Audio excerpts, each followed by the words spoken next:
otro de los temas que en cierta manera te identifican, en este caso, la biblioteca de tres próceres argentinos. Bueno, ¿cómo surge un poco esa idea? Bueno, surge haciendo las biografías de los tres. Acabo de terminar la de Mariano Moreno, que va a salir en agosto. Había hecho la de Belgrano y la de San Martín. Y recorriendo su vida hay una parte muy importante que tiene que ver con su formación, con sus lecturas. Y me parece bueno que la gente conozca esto partiendo de un principio importante, es que el pensamiento debe preceder a la acción, ¿no? Primero tenemos que pensar y después actuar. Y creo que se ve mucho en su acción la influencia de los libros, ¿no?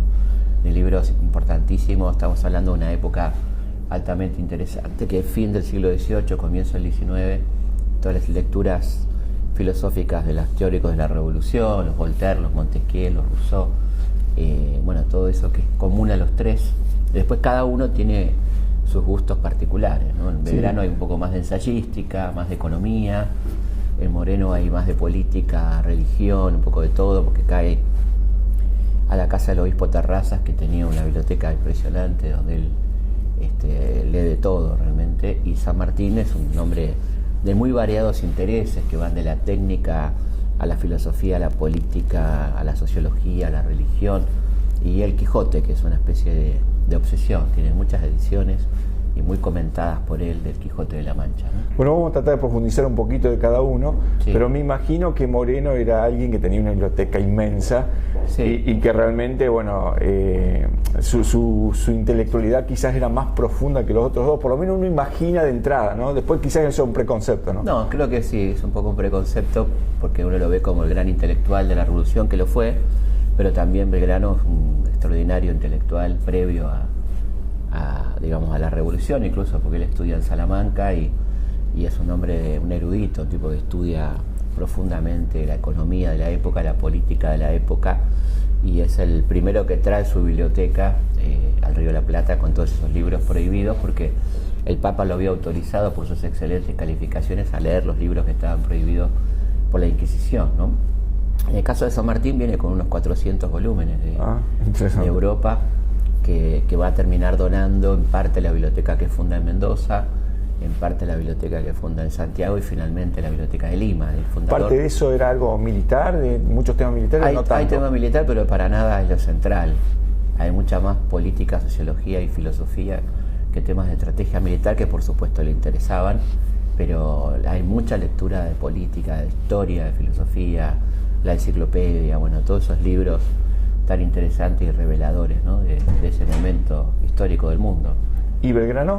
Bueno, y Belgrano también, como dije, trae su biblioteca, un hombre que leía muchísimo ensayo, digamos, cuestiones más técnicas, académicas, vinculadas a la economía, a la agronomía, a la agricultura, al cultivo de los suelos, a la industria, bueno, todo eso que va a intentar poner en práctica cuando está en el consulado, que son aproximadamente 16 años de su vida, antes de la Revolución, digamos, ¿no? Bueno, es interesante porque uno cuando se sitúa en una época casi siempre ve el contexto, claro, para intentar interpretarlo, por qué accionaron de esa forma. Efectivamente. Pero muchas veces deja de lado, ¿no es cierto?, qué era lo que ellos se nutrían para pensar de esa manera, ¿no? Sí, una cosa que me sorprendió en los tres casos es la presencia de Shakespeare, ¿no? De libros de Shakespeare, que después entendí claramente la lógica, ¿no? Porque primero que era un lector muy leído, un autor súper leído, pero después porque Shakespeare trata profundamente el tema de la monarquía, es un crítico de la monarquía, y ellos tres eran grandes enemigos de la monarquía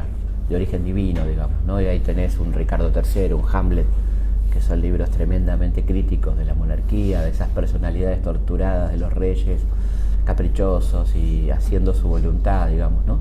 Así que creo que hay una coherencia en ese sentido, ¿no? ¿Belgrano tenía también alguna bibliografía sobre estrategias militares? Porque digo, asume un rol que... Sí, se pone a leer, se pone a preparar. Eso ocurre durante las invasiones inglesas, que se pone a leer porque no era lo de él, digamos. Incluso contrata un coach, ¿no? Un entrenador que le enseña las primeras cuestiones de uso de armas y tal, porque él no sabía.